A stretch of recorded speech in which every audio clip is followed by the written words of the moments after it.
वर्धमान स्वामी के शासन में हमसे विराजते हैं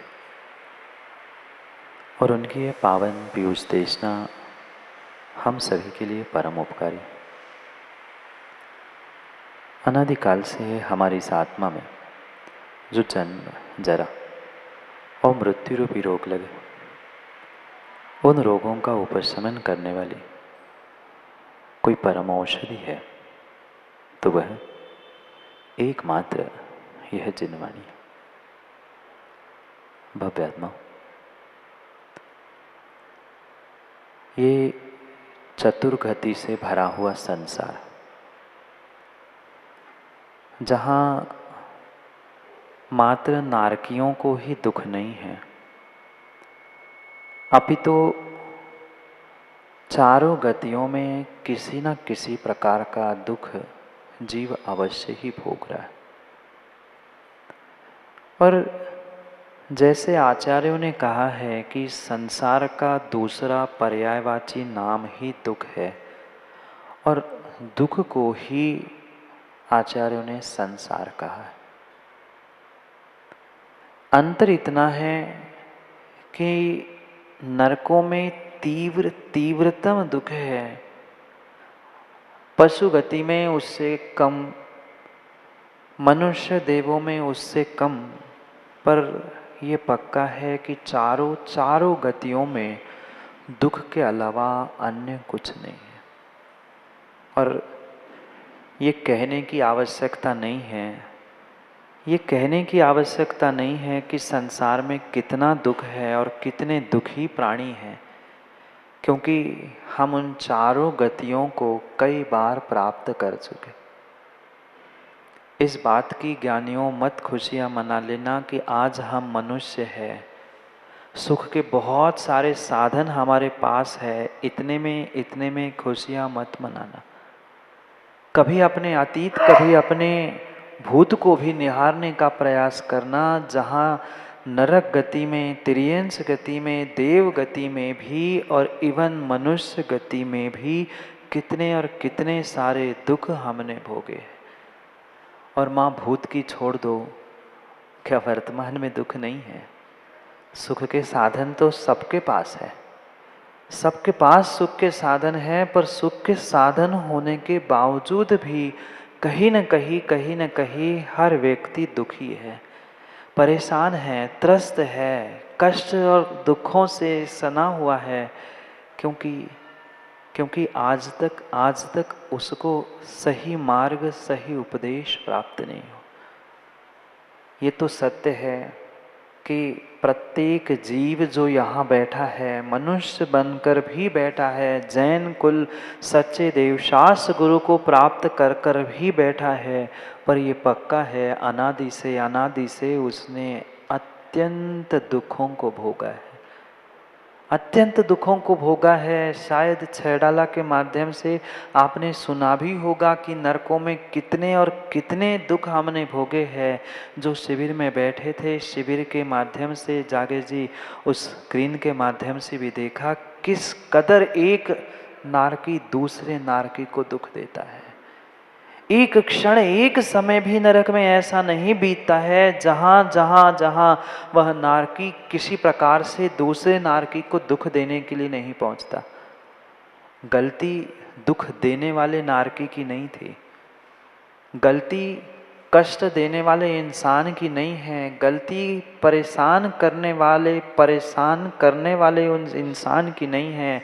अगर गलती किसी की है तो व्यक्तिगत हमारी है, व्यक्तिगत हमारी गलती है। जो दुख भोग रहा है, जो कष्ट परेशानियों का सामना कर रहा है, विश्वास मानना गलती उसी व्यक्ति, उसी जीव, उसी नारकी, उसी इंसान, उस देव और उसी तिर्यंस की है। अक्सर यही होता रहा कि हम दूसरों की गलतियों को खोजकर दूसरों को कोसते रहे, इसके कारण दुख मिला, इसने ऐसा किया, उसने ऐसा किया। पर ध्यान रखना, दूसरे के कारण से हमें आज तक दुख मिला ही नहीं है। हमारी स्वयं की कमजोरी रही, हमारी स्वयं की भूल रही, जिस कारण से हम सत्य को ना समझते हुए, धर्म को ना समझते हुए, सच्चे देव शास्त्र गुरु और साधु के उपदेशों को ना समझते हुए आज तक इस संसार में, इस चतुर्गति संसार में भटकते रहे। क्या मात्र नरकों में ही दुख भोगा? नहीं, त्रियंच गति के दुख तो हम सामने साक्षात देख रहे हैं। चाहे गर्मी हो, चाहे ठंड हो, चाहे बरसात हो, पर उन त्रियंचों को किस कदर उन दुखों को झेलना पड़ता है, सहन करना पड़ता है। मनुष्यों को कहने के लिए, अपने दुखों को शेयर करने के लिए कम से कम मुख तो मिला। कम से कम वो अपने मुख से अपने दुखों को बांटने के लिए, कम करने के लिए, हल्का करने के लिए किसी के सामने जाकर रो ही सकते हैं। उन त्रियंचों से पूछना, क्या वनस्पति, क्या दो इंद्रिय, क्या तीन इंद्रिय, क्या चार इंद्रिय, क्या पंचेंद्रिय, सभी जीव अपने दुखों को कह पा रहे? नहीं कह पा रहे। तो नहीं कह पा रहे हैं तो क्या उनके पास दुख नहीं है? है। एकेंद्रिय से लेके पंचेंद्रिय, संगी पंचेंद्रिय जीवों तक उन त्रियंच पर्याय में जीव ने दुख भोगे है। जैसे जैसे किसी जंगल में अग्नि लगती है और वह जंगल में लगी हुई अग्नि जंगल के प्रत्येक प्राणी को कष्ट देती है, ऐसे ही ये दुख रूपी अग्नि संसार में प्रत्येक जीवों को कष्ट दे रही है। सब साधन है हमारे पास, सब साधन है हमारे पास, पर साधनों से श्रावक को ध्यान रखना, सुख दुख तय नहीं होता। साधनों से सुख दुख तय नहीं होता। तुम्हारे भीतर के साता कर्मोदय के निमित्त से ही जीवों के सुख दुख तय किए जाते हैं। हम भी अपने मनुष्य पर्याय के दुखों को बचपन से लेकर 55 तक समझने का प्रयास करें। क्या करें, क्या करें? आज बचपने में बचपना नहीं बचा है और बचपने में बचपना नहीं बचा। जो समझ जिस समय पर चाहिए थी, जो कार्य जिस समय पर करना था, वह कार्य उस समय पर आजकल हो ही कहाँ रहे हैं। आज बच्चे भी है वैभव भाई, वे प्री मैच्योर्ड इस कदर हो जाते हैं कि 5-7 साल की उम्र में ही वह काम से ज़्यादा ज्ञान प्राप्त करते हुए उस विषय वासनाओं में बह जाते हैं। 7-8 वर्ष के बालक, जहाँ खेलना कूदना, हंसी मजाक करना, कुछ विशेष जिज्ञासाओं के साथ अपने जीवन को जीना, ये बचपन में बचपना भूलकर वे बालक अपने हद से ज़्यादा बड़े हो गए। और जिनको वास्तव में बड़ा होना था, जो 55 में पहुंच गए थे, वो अपने बचपने को भूलकर बचपना हाथ में लेकर जी रहे हैं। सत्यता यही है। बचपन में व्यक्ति 55 जैसी हरकत करता है और 55 में पहुंचकर 55 जैसी हरकत करता है। ये कहीं न कहीं समय का, अपने विवेक का असंतुलन ही व्यक्तियों को दुखी बना रहा है। विचार करें ना, हम अपने आप में ही विचार करें, क्या ऐसी स्थिति हमारे घर, हमारे परिवार, और घर परिवार छोड़ दो, अपने ही जीवन में नहीं हुई? यही वर्तमान के मनुष्य पर्याय का सबसे बड़ा दुख है। साधन तो हर घर में है, साधन तो हर घर में है, पर जिस उम्र में, जिस समय में, जिस काल में जो कार्य करने के लिए उचित कहा जाता था, वो कार्य छोड़कर व्यक्ति काल की सीमा लांघकर विपरीतता को प्राप्त कर रहा है। इसलिए उस समय पर बचपने में बचपन का आनंद नहीं लिया, इसलिए दुखी है, और बचपने में बचपन का आनंद नहीं ले पा रहा है, इसलिए दुखी है।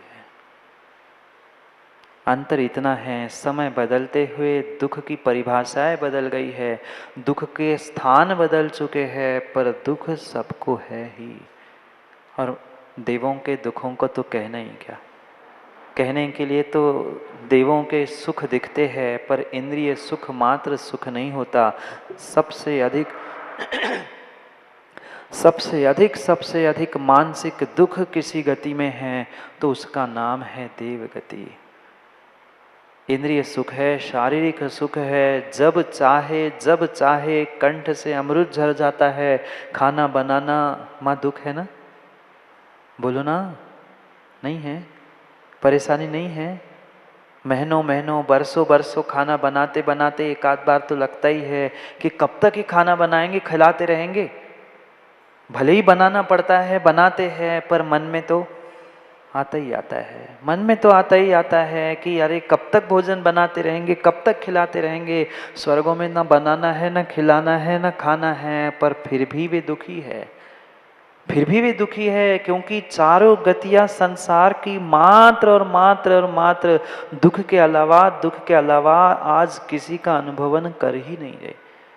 विरले ही विरले ही विरले ही विरले ही पुण्यात्मा होते हैं, विरले ही पुण्यात्मा होते हैं जो इन दुखों से बचने के उपक्रम को जानते हैं, दुखों से बचने के उपक्रम को जानते हैं। विश्वास मानना इस संसार में, इस ब्रह्मांड में अगर इन दुखों से बचने के लिए, दुखों से बचने के लिए कुछ साधन है तो आचार्य भगवंत कहते हैं, नीतिकार कहते हैं, साधु से प्राप्त हुआ जो अल्प समय का उपदेश है, कुछ मिनटों का, कुछ घंटों का जो उपदेश है, वह उपदेश ही तुम्हारे दुखों को, तुम्हारे कष्टों को, तुम्हारे परेशानियों को शांत करने के लिए, उपशमन करने के लिए एक निमित्त बन सकता है।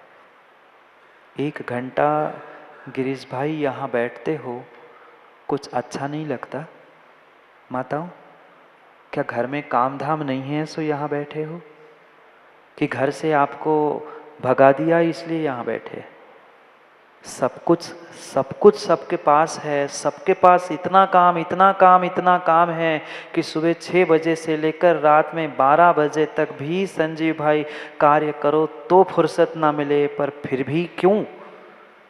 फिर भी क्यों यहाँ आकर हम बैठते हैं? जितना समय मिले आगे पीछे सब कार्यों को विराम लेते, मात्र ये अनुभूति करने के लिए बैठते हैं कि बचे हुए 22, 23, 24 घंटे तो हमें दुखों का सामना करना ही है, अशांति से जीवन जीना ही है। आधा 1 घंटा जो समय मिला है, वह समय हमारे जीवन को, अपने आप को सुख शांति की अनुभूति देने के लिए इंसान यहाँ पहुँचता है।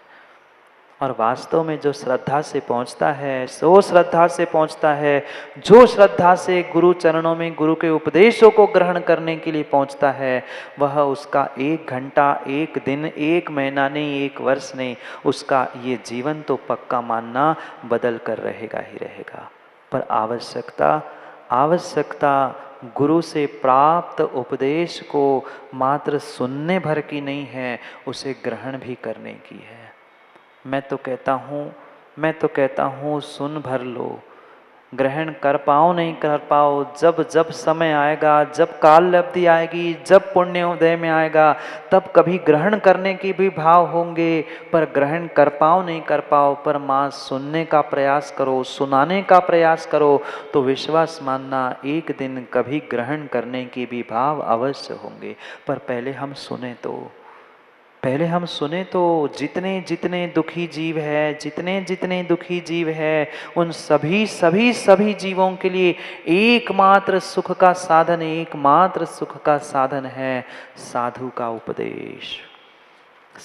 उपदेश। मैंने शायद एक बार कथा सुनाई थी, एक हिरण तिर्यंच, जिसको मनुष्यों की भाषा समझ में नहीं आती, प्राकृत संस्कृत को तो और भी समझ में नहीं आती, पर फिर भी जंगल में प्रतिदिन एक निर्ग्रंथ मुनिराज ग्रंथ खोलकर पाठ करते थे। कोई उपदेश नहीं देते थे, कोई प्रवचन नहीं होता था, कोई देशना नहीं होती थी, पर मात्र ग्रंथों का पाठ करते थे। क्या श्रद्धा उस हिरण की, प्रतिदिन सब कार्य छोड़कर वह 1 घंटा मुनिराज के सामने बैठता था। किसके लिए? वो पाठ सुनने के लिए। वह पाठ ही, वह जिनवाणी का पाठ ही, जिनवाणी के ग्रंथों का पाठ ही उसके लिए उपदेश का काम कर लिया। क्योंकि ज्ञानियों ध्यान रखना, मुख से साधु के मुख से निकला हुआ प्रत्येक शब्द, प्रत्येक वाक्य आपके लिए कहीं न कहीं उपदेश है। और मात्र मुख से निकला हुआ नहीं, साधु का उठना, साधु का बैठना, साधु का चलना, साधु का आहार करना, साधु का प्रत्येक कार्य आपको उपदेश देता है।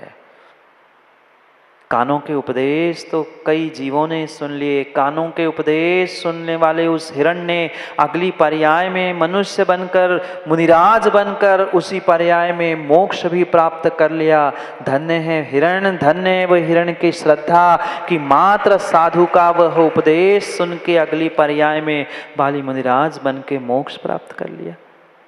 हम कितने वर्षों से धीरज भाई सुन रहे हैं, क्या बदलाव हुआ, क्या बदलाव हुआ? क्योंकि हमने कानों के भी उपदेश सुनना नहीं सीखा है। उसके पास भाषा समझने के योग्य नहीं थी, उसकी पर्याय तिर्यंच की थी, फिर भी वो कल्याण करके चला गया मनुष्य बनकर। आप मनुष्य बने हो मनुष्यों, आप मनुष्य बने हो मनुष्यों, आप जैन कुल में आए हो, आपके आपके आपके आपके ठेकेदारी में वे साधु है, पर फिर भी हम साधु के उपदेशों को कानों से भी ग्रहण नहीं कर पा रहे। आचार्य पूज्यपाद स्वामी तो कहते हैं वका अवाक विपुषा निरूपयंती मोक्ष मार्गा। साधु का वह नग्न दिगंबर भेष ही तुम्हारे लिए उपदेश दे रहा है। मात्र पूजा और अर्घ्यों में हम करते हैं गुरुवर शाश्वत सुख दर्शक, यह नग्न स्वरूप तुम्हारा है। मात्र कहने से नहीं होगा, सुख का दर्शक उपदेशक ये निर्ग्रंथ मुनि का एक एक अंग, एक एक चर्या, एक एक कार्य हुआ करता है। कभी तो राव का जी आँखों के उपदेशों को भी तो ग्रहण करे, आँखों से उपदेशों को भी ग्रहण करे। हमें माँ थोड़ा सा कष्ट, थोड़ी सी परेशानी, थोड़ी सी आता था, थोड़ा सा दुख होता है तो 10 दिन पलंग पर पड़े पड़े कराते रहते हैं। उन साधुओं के बारे में समझो, सुनो और देखो। मैं पुनः कह दूं, मात्र कानों के नहीं, उनके आँखों के उपदेश भी आपके दुख रूपी अग्नि को शांत करने के लिए पर्याप्त है। थोड़ा सा कष्ट होता है तो अभिषेक भाई कितनी वेदना होती है ना। फिर उन धरती के देवता साधुओं के बारे में सोच लेना। वे वादिराज मुनिराज जिनके सर्वांग पे गलित कुष्ठ हुआ था, ऐसे हाथ करो तो कुष्ठ टपक रहा था, पर फिर भी कभी अपेक्षा नहीं की उन्होंने कि कोई वैद्य आ जाए, कोई डॉक्टर आ जाए और मुझे निरोग कर जाए। एक की अनेक ऐसे कितने साधुओं के दृष्टांत आगम में भरे पड़े हुए हैं। कभी उन आगम ग्रंथों को, उन कथाओं को पढ़े तो समझ में आए, और पढ़ने की आज आवश्यकता नहीं है। हर स्थान पर साधु आज सहजता से उपलब्ध हो रहे हैं, चाहे साक्षात हो ना हो। आजकल टीवी, मोबाइल, यूट्यूब और पता नहीं कितने सारे साधनों से हमें साधु का उपदेश सहज प्राप्त हो रहा है। पर क्या करें महाराज जी, जो सहज मिलता है उसकी कीमत, ऐसे कहते हैं ना, घर की दाल बराबर। आप तो लखनवी हो, बहुत अच्छे से जानते हैं। क्या करें, कैसी विडंबना है। सैकड़ों हजारों किलोमीटर की यात्रा करते हुए तब कभी साधु के दर्शन होते थे। साधु के उपदेश सुनने के लिए वह आंखें, कान और सब शरीर खोलकर आदमी बैठता था, श्रावक पहुंचता था। पूछो अपने अपने बुजुर्गों से, पूछो अपने बुजुर्गों से, अगर बुजुर्गों ने कभी अपनी बात कही हो तो बैलगाड़ियों से साधु के लिए आहार देने के लिए पहुंचते थे, बैलगाड़ियों से साधु का उपदेश सुनने के लिए पहुंचा करते थे, बैलगाड़ियों से क्या पैदल भी साधुओं की वंदना करने के लिए पहुंचते थे। आज साधु नगर में आने के बावजूद भी कैसे अभागे कैसे अभागे कैसे अभागे जीव है जो साधु पर भी कीचड़ उछालने के लिए तैयार है। क्या करे क्या करे, क्योंकि आज तक सच्चा उपदेश साधु से उसने सीखा ही नहीं है। ध्यान रखना, इस ब्रह्मांड में, इस विश्व में सबसे सबसे सबसे वंदनीय अगर कोई है, सबसे पूजनीय अगर कोई है तो वह साधु है। साधु है, साधु है। वे विकास भाई कहे महाराज आप साधु हो इसलिए अपने साधुपन की प्रशंसा कर रहे हो। नहीं, अरिहंत महान नहीं है, सिद्ध महान नहीं है, आचार उपाध्याय महान नहीं है। अगर अगर अगर सबसे श्रेष्ठ महान कोई है तो साधु है, क्योंकि साधु बने बिना आचार उपाध्याय अरिहंत सिद्ध नहीं बना जाता, नहीं बना जाता। आप अरिहंत सिद्ध बनने की अगर भावना रखते हो तो पहले तुम्हें साधु बनना होगा। साधु बने बिना अरिहंत पद कहाँ से?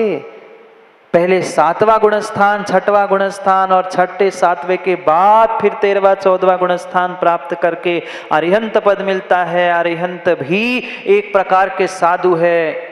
क्या तत्वाद सूत्र को नहीं पढ़ा?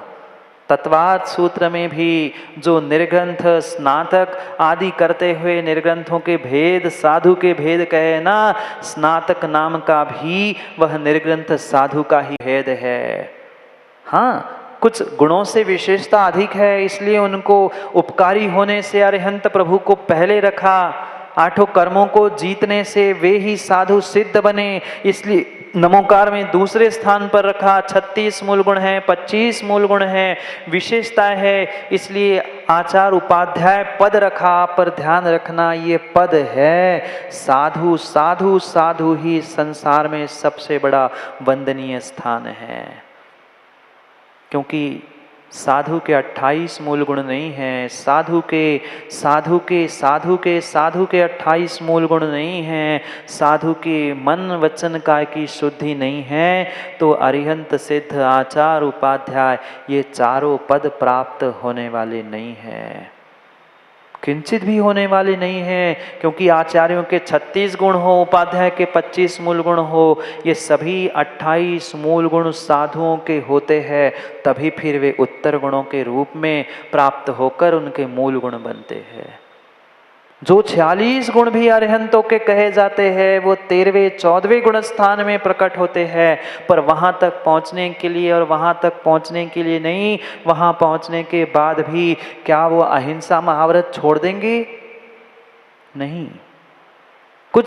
कुछ महाव्रत, कुछ समितियां, कुछ मूल गुणों का पालन वे सहज रूप से करते हैं, इसलिए 46 मूल गुणों में उसे ग्रहण नहीं किया।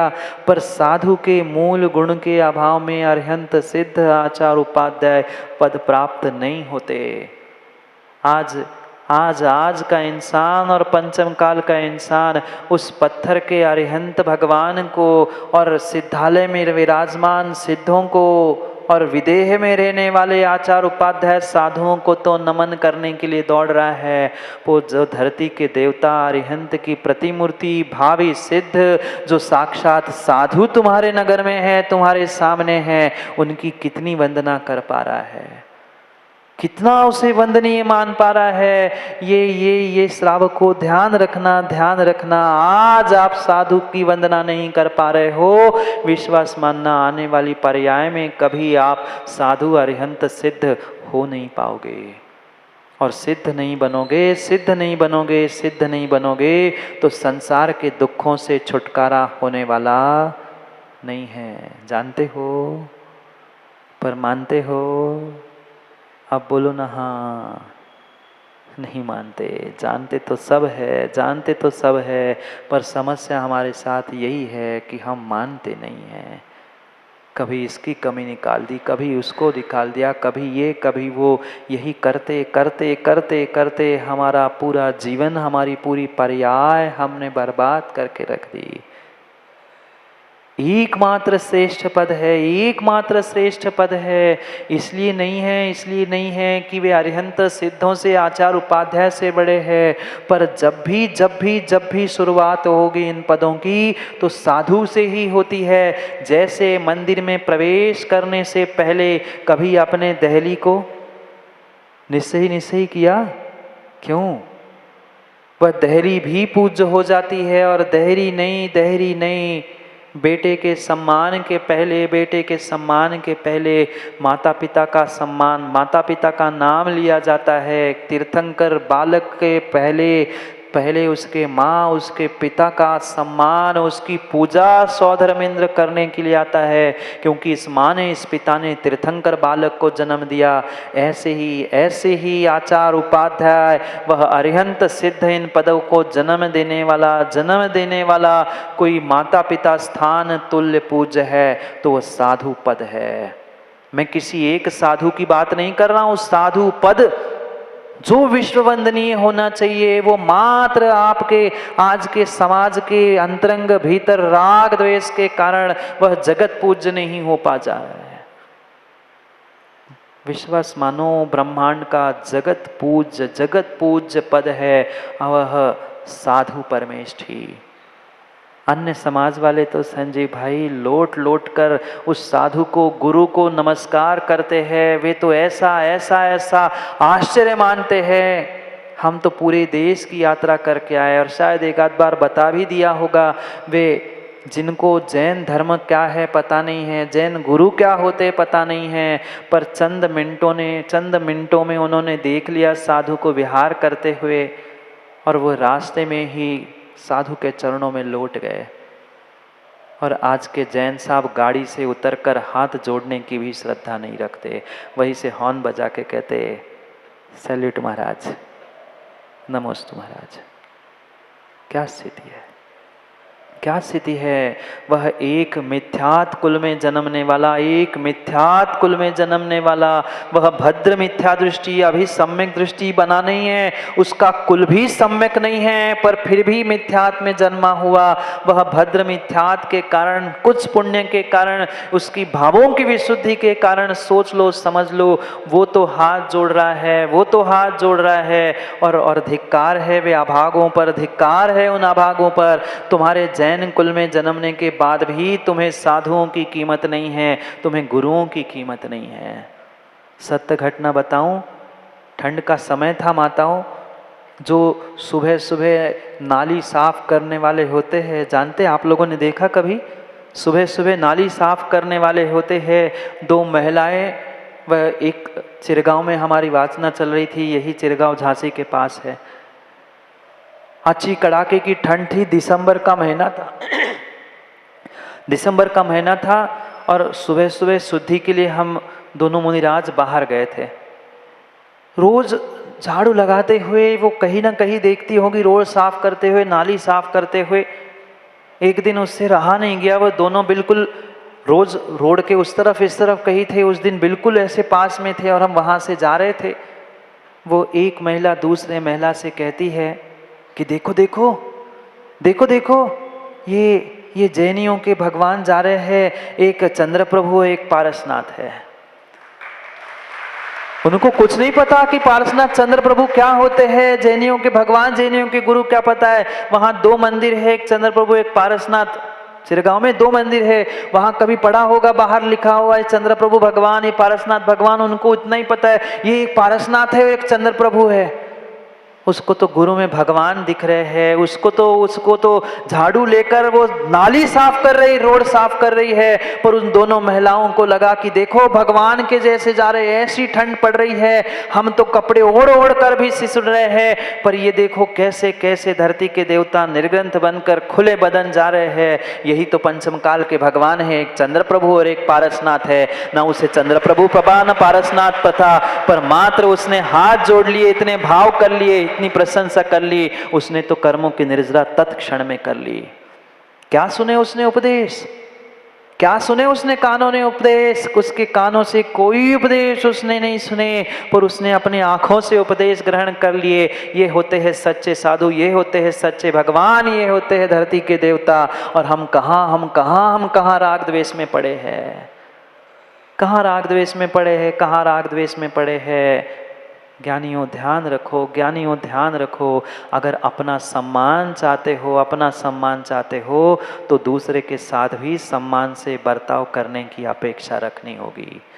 दूसरे के साथ भी सम्मान से बर्ताव करने की हमें गुंजाइश रखनी होगी, तभी तुम्हें कभी सम्मान मिलने की संभावना है, अन्यथा नहीं। और कैसी विडम्बना जागे जी, हमने तो इस लखनऊ को नवाबों की नगरी सुना था, और नवाबों की नगरी में हमने संजीव भाई सुना था कि यहाँ तमीज़ बिकती है, मतलब मिलती है, आदब सिखाया जाता है। पर ऐसे तमीज़गार हमें मिले, क्या बताए, स्वयं को तो है ही नहीं है, पर ज्ञानी दूसरों पर कह रहा है कि दूसरों ने हमारे साथ गलत बर्ताव किया। हम अपनी गलती स्वीकार जिंदगी में ना करेंगे, ना कर सकते हैं, और साधु पर उंगली उठाने के लिए हमें फिर शर्म भी नहीं लगती है। क्या करें?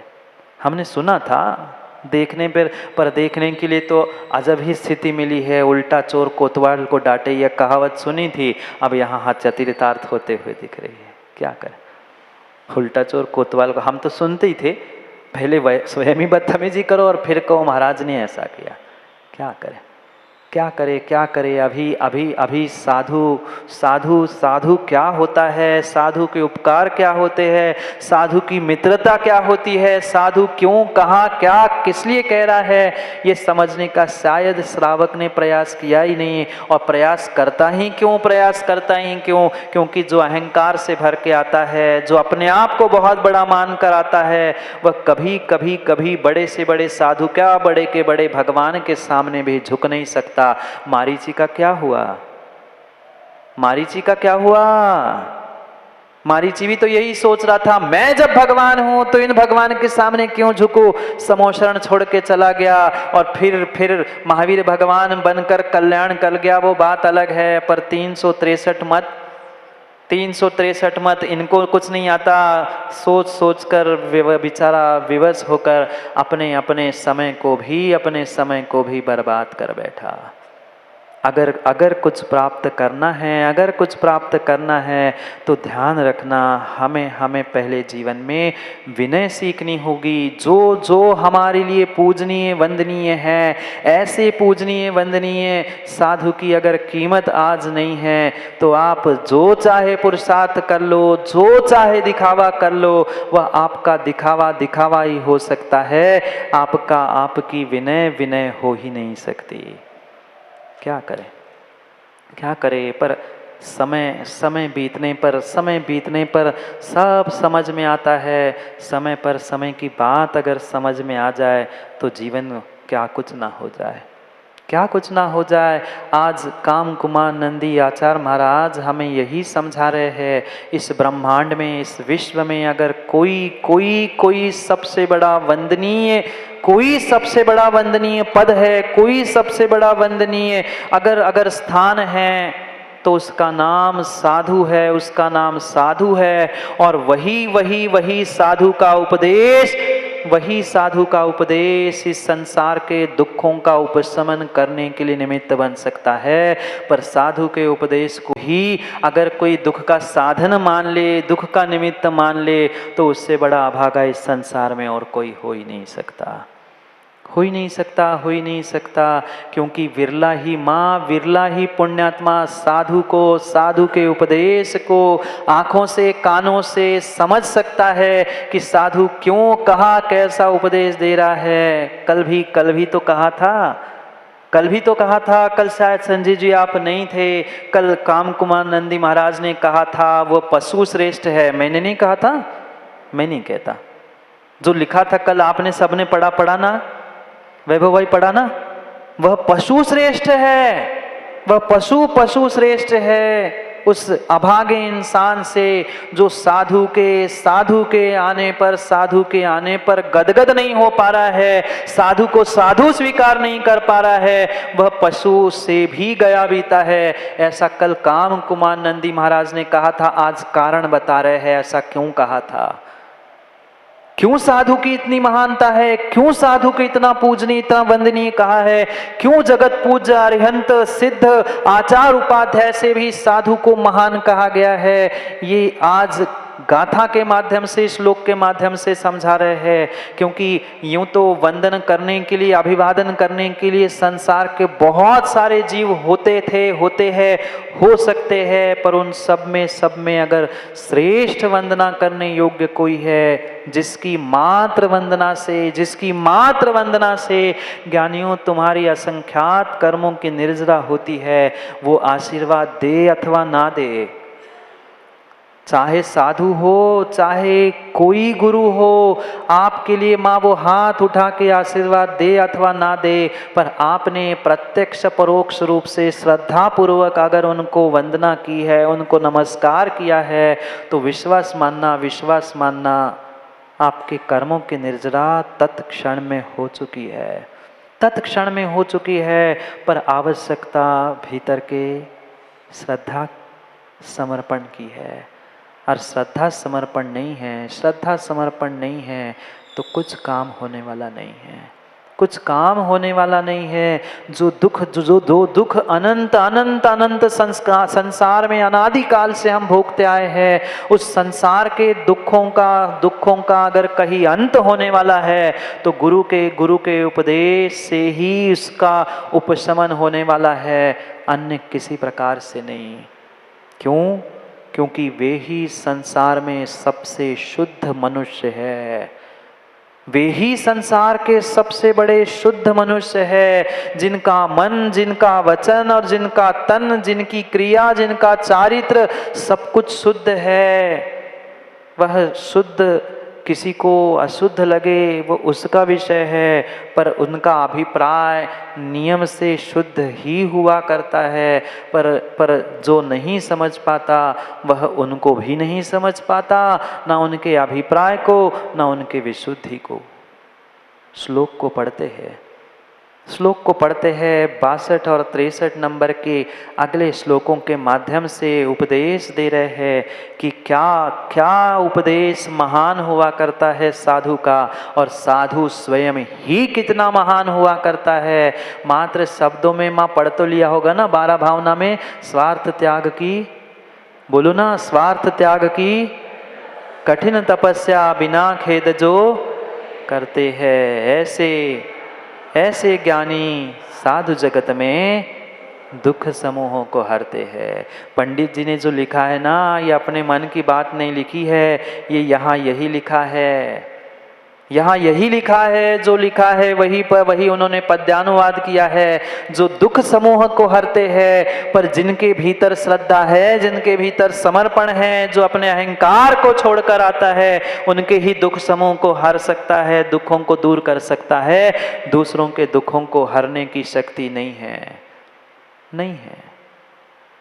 पढ़ते हैं पहले श्लोकों को, फिर और चर्चा करते हैं कि क्या आचार्य महाराज हमें उपदेश देना चाहते हैं, क्योंकि वे वास्तव में निर्ग्रंथ बनकर उपदेश देकर हमें समझा रहे।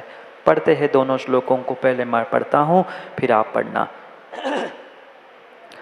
व्याधि करे संसारे दुख स्तप्ता समन्ततो लोकः, साधु वचो वर वृष्ट्या दुःखाग्ने शमनमादिष्टम्, शुद्धे मनसि जननां वचनं शुद्धं तथा क्रिया शुद्धा, यस्य त्रिकं हि विशुद्धं साधो रसो सर्वदा वन्द्यः।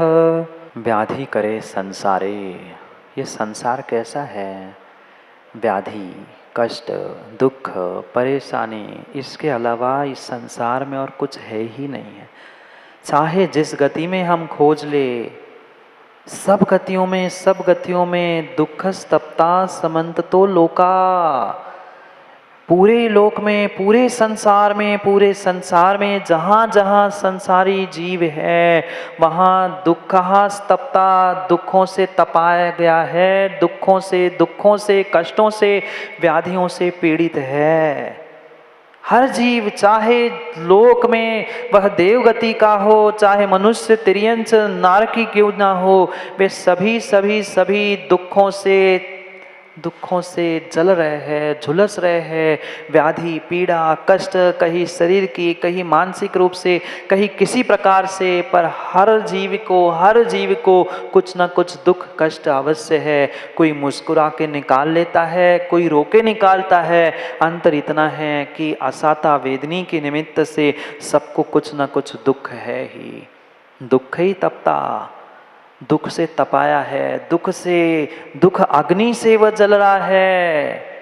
उससे बचे कैसे?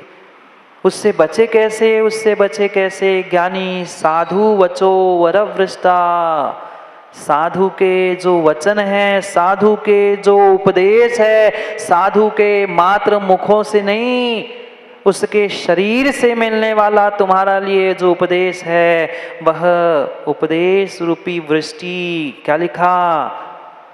क्या लिखा? साधो वचवर वृष्टिया। वह जो वृष्टि है, पानी की वृष्टि, 3 दिन पहले पूछते कैसी थी? 4 दिन पहले पूछते कैसी स्थिति थी?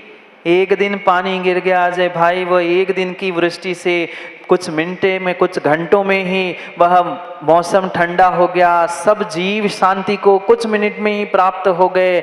जैसे पानी की, जल की वृष्टि से वह अग्नि, चाहे शरीर की हो, चाहे बाहर जलने वाली हो, वह शांत हो जाती है, उपशम को प्राप्त हो जाती है। ऐसे ही साधु के वचन रूपी, साधु के उपदेश रूपी वृष्टि जो प्राप्त हो जाती है, दुखाग्नि शमन मादिष्टम, दुख रूपी अग्नि शांत हो जाती है। दुख रूपी अग्नि का उपशमन करने वाला, दुख समूह को हरने वाला, दुख समूह को हरने वाला, दुख अग्नि को शांत करने वाला अगर कोई है तो उसका नाम है साधु का उपदेश, साधु के वचन।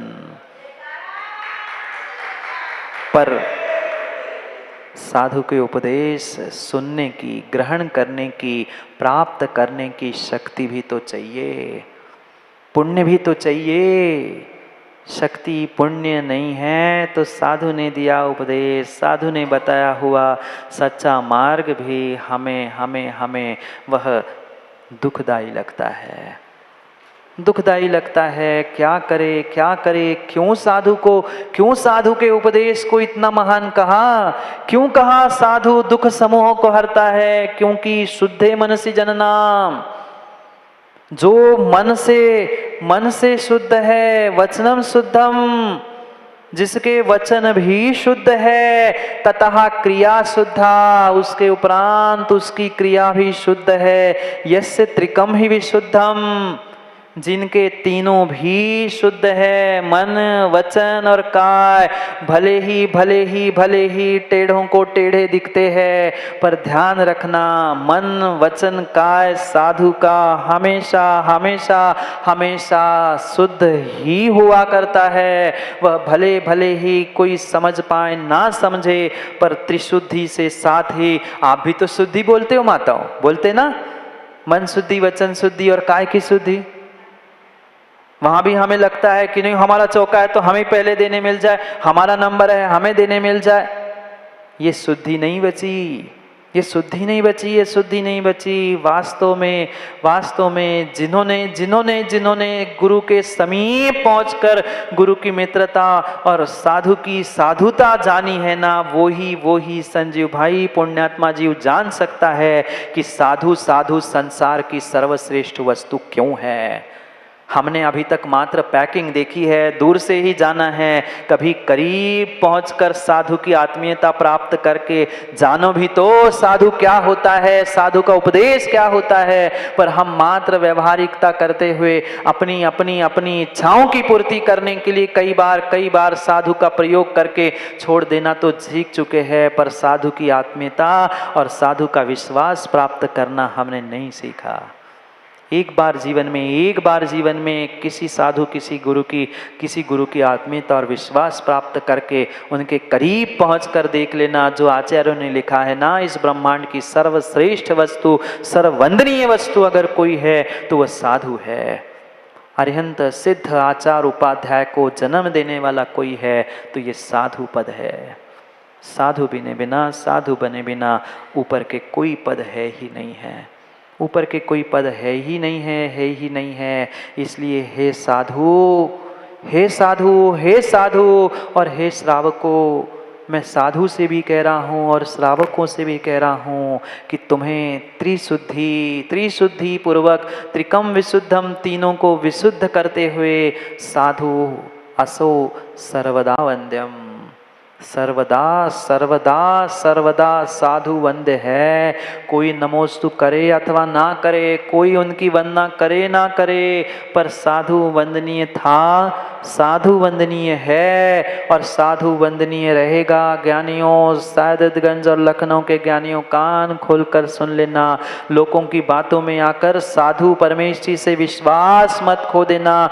पंचम काल की अंतिम श्वासों तक आप जब तक आपको सिकी सिकाई रोटी खाने के लिए मिल रही है, सिका भोजन खाने के लिए मिल रहा है, युवाओं ध्यान रखना, इस पंचम काल में भी सच्चे भावलिंगी साधु होते रहेंगे। कोई कितना भी कुछ कह दे, पर पंचम काल की अंतिम श्वासों तक सच्चे भावलिंगी साधु इस भारत की धरा पर होंगे।